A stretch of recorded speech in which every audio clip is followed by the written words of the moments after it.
Hey everyone, for today's video, I'm gonna teach you how to activate PayPal on your Shopify shop.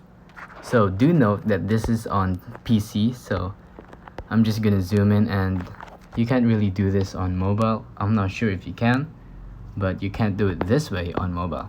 So once you're in your Shopify website, or just generally the normal Shopify link, you're gonna want to go to the bottom of the screen, tap on settings, and then you're gonna appear on this screen right here. So from here, you're gonna want to tap payments.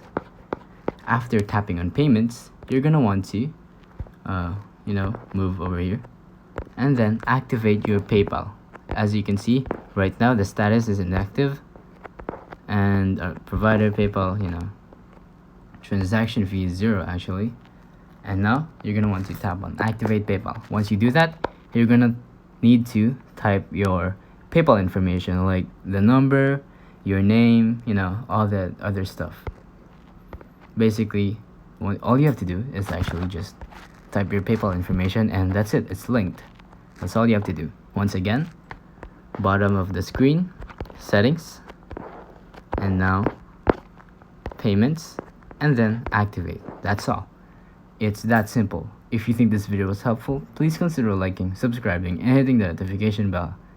Any questions? Feel free to comment down below.